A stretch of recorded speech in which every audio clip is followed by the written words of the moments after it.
Hello, friend. শুরু করছি আজকের গল্প। এটি শুনলে আপনার ভয়ে গা শিরশির করে উঠবে। তেলে ভাজা পিঠা। সালটি ছিল 2012।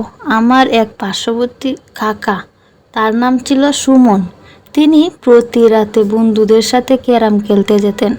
তারা যেখানে ক্যারাম খেলতো সেটা ছিল আমাদের বাসা থেকে 40 মিনিটের রাস্তা। কাকা ছিল খুবই সাহসী।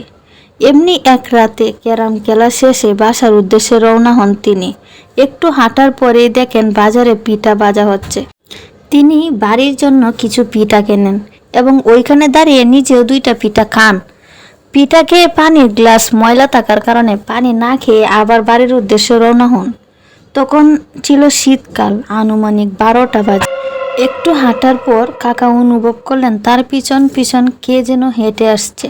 কাকা পেছনে তাকিয়ে দেখেন একটি কালো বিড়াল খুব ভয়ানকভাবে তার হাতে থাকা পিঠার দিকে তাকিয়ে আছে। কাকা বিড়ালটাকে দেখে সজোরে লাথি মারেন। একটু হাঁটার পর আবারও সে বিড়ালটি দেখতে পান। এখন ঠিক রাস্তার মাঝে বিড়ালটি বসে আছে এবং কাকার দিকে ভয়ঙ্করভাবে তাকাচ্ছে। তখন কাকার ভেতরে এক অদ্ভুত ভয় কাজ করছে। কাকা সাহস করে রাস্তার পাশ থেকে একটি লাঠি নিয়ে বিড়ালটাকে জোরে একটা বাড়ি দেন। বাড়ি মারার সাথে সাথে বিড়ালটি অদ্ভুতভাবে হাওয়ায় মিলিয়ে যায়। কাকা এটি দেখে অনেক ভয় পেয়ে যায় আর ভাবেন বিড়ালটি কিভাবে এক নিমিষেই চলে যেতে পারে। আশেপাশে পুরোটা বাঁশবাগান আর ঝোপঝাড়ে মাঝখান দিয়ে রাস্তা। কাকা একবার চিন্তা করে পেছনে তাকান, রাস্তা দিয়ে বাড়ি যাবেন, কিন্তু এই রাস্তা দিয়ে বাড়ি যেতে প্রায় 1 ঘন্টা সময় লাগবে। এটি ভেবে কাকা ওই রাস্তা দিয়ে সামনে এগোতে থাকে।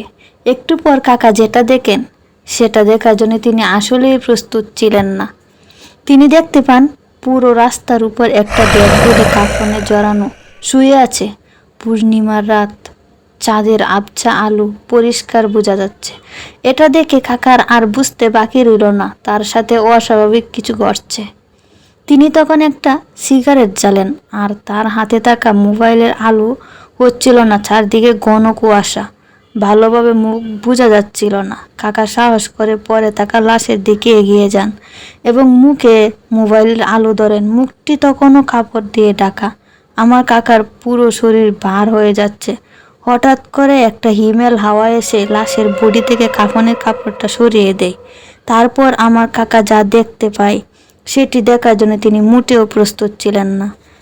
তিনি দেখতে পান লাশের 2টো ভয়ানক চোখ কাকার দিকে তাকিয়ে আছে।